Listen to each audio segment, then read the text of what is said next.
Hello, hello les Shape Yogi, bienvenue sur ce live. Aujourd'hui, on va tout simplement voir comment enfin progresser au yoga et surtout pourquoi vous ne progressez pas au yoga chez vous et pourquoi le yoga en ligne et le yoga en fait dans les studios, etc. ne fonctionne pas, du moins ne vous permet pas d'atteindre votre plein potentiel grâce au yoga. Je vais développer tout ça aujourd'hui, je vais vous donner également les solutions. Donc restez bien jusqu'au bout parce que ce sera sur la fin que je vous donnerai tout simplement toutes mes astuces. N'hésitez pas à me commenter un petit live pour me dire si vous êtes là en direct. Si vous suivez tout simplement cette vidéo en replay, commentez hashtag replay. Restez bien jusqu'au bout puisque à la fin je vous donnerai tout simplement la possibilité de pouvoir avoir quelque chose de particulier tout simplement à la fin et je vous donnerai également toutes les astuces. Coucou, c'est gentil de toujours être là. Donc restez bien jusqu'au bout les Shepyogi. Je vais attendre encore quelques petites secondes, le temps que vous puissiez tranquillement arriver sur le live et ensuite on va pouvoir tout simplement commencer. J'en profite tout simplement pour remercier et dire bienvenue à Sophie, Leslie, Amélie, Roxane, Titawa, Jennifer, Kestia, Aurélie, Virginie et Lara qui ont rejoint le programme Shape Yoga Balance depuis début janvier. On vous attend, pensez également à nous rejoindre simplement en commentant bilan sous la vidéo. Alors, aujourd'hui, tout simplement, je vais commencer par vous expliquer pourquoi le yoga, tout simplement, que ce soit dans les salles de sport ou dans les studios de yoga, ne fonctionne pas. En fait, tout simplement, ce qui se passe, c'est que quand vous faites des séances de yoga, salle de sport, studio de yoga, entreprise, tout ce que vous voulez, quand vous êtes en présentiel, ce qui se passe, c'est que vous faites tout simplement les cours avec du coup des professeurs. Souvent, ça va être des cours en groupe. Et qu'est-ce qui se passe? C'est que le professeur, finalement, il va avoir peu de temps pour vous.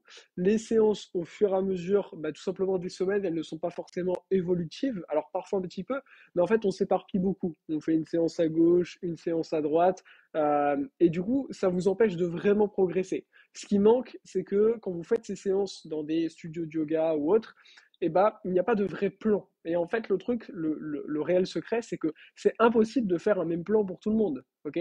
Chacun va avoir ses objectifs différents. Chacun va avoir son niveau physique différent. Et du coup, en soi, c'est impossible, je vous le dis en tant que professeur pour avoir donné beaucoup de cours collectifs, c'est impossible de faire un cours qui va en soi convenir à tout le monde, du moins qui va vous permettre à tous de progresser.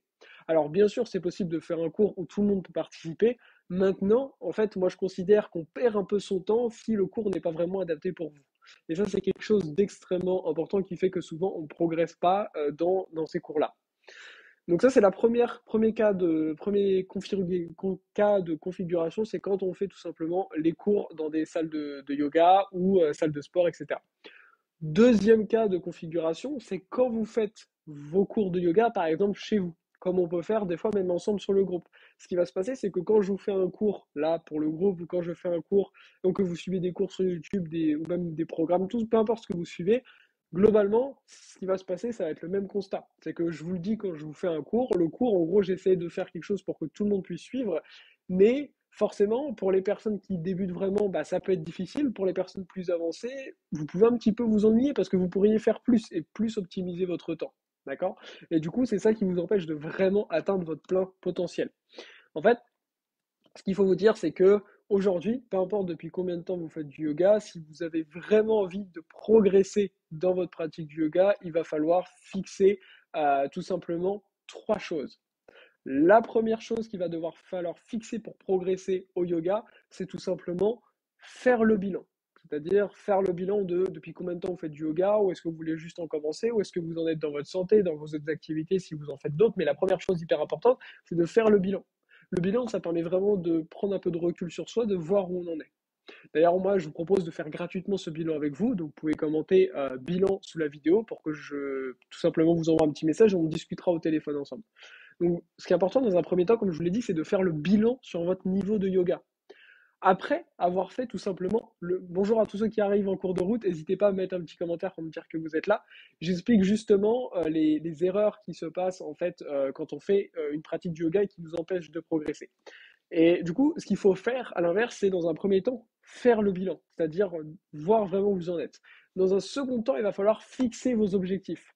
Parce que certes, en soi, on peut faire juste du yoga pour la détente, ou juste du yoga pour, je sais pas, s'assouplir, ou pour apprendre des équilibres. Mais en soi, en se disant ça, ça reste vague. C'est important d'avoir des objectifs clairs, d'accord? C'est ça qui va vous permettre d'avancer. Parce que quelqu'un qui a comme objectif de vouloir maîtriser des équilibres avancés ne va pas du tout devoir faire les mêmes séances que quelqu'un qui veut simplement, par exemple, faire de la méditation. Ça, c'est le deuxième point. Fixer ses objectifs. Le troisième point, ça va être de mettre un plan d'action concret pour tout simplement atteindre vos objectifs. Ok. Et ce plan d'action, il est extrêmement important. Parce qu'aujourd'hui, j'entends beaucoup de gens, notamment avec la nouvelle année, qui vont dire, bah voilà, moi j'aimerais bien me remettre au yoga, ou j'aimerais bien être souple, ou j'aimerais bien ceci, cela. Et dans le concret, derrière, il ne se passe rien. Parce que les objectifs, on les met de côté, parce que les objectifs, on n'y pense pas, on ne les a pas écrits et ils ne sont pas vraiment concrets. Ça ne veut rien dire j'ai envie d'améliorer mes équilibres. Ok, il faut dire on a envie d'améliorer quoi comme équilibre et sous combien de temps et qu'est-ce qu'on va faire pour les atteindre. C'est surtout ça. C'est bien de vouloir être plus souple, c'est bien de vouloir être en meilleure santé, c'est bien de vouloir mieux dormir, mais qu'est-ce qu'on va mettre en place pour atteindre ces objectifs? Qu'est-ce qu'on va faire? C'est ça qui est extrêmement important et c'est ça que souvent qui vous manque aussi.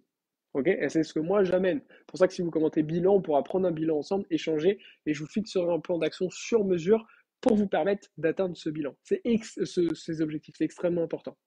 Ok. Donc, pour résumer ce qu'on a pu voir ensemble, pourquoi le yoga en ligne ou dans les salles de yoga ne fonctionne pas? Tout simplement parce qu'il y a énormément de séances, mais ça va dans tous les sens. C'est pas adapté à votre niveau, c'est trop dur ou trop facile, il n'y a pas de suivi, c'est compliqué de savoir quoi faire, quand faire, comment. C'est ça qui vous empêche de progresser. Pourquoi le yoga en ligne, du coup, c'est la même chose, ne fonctionne pas, c'est exactement les mêmes problèmes. Ok. J'ai pas mal d'élèves qui arrivent après dans mon programme et qui ont démarré en suivi mes cours comme vous sur ce groupe ou sur YouTube, etc. Mais en fait, ça suffit pas. Je vous amène du contenu un petit peu, mais ça reste, entre guillemets, euh, global, léger. Il vous faut quelque chose d'adapté à vos objectifs. C'est très, très important. D'accord?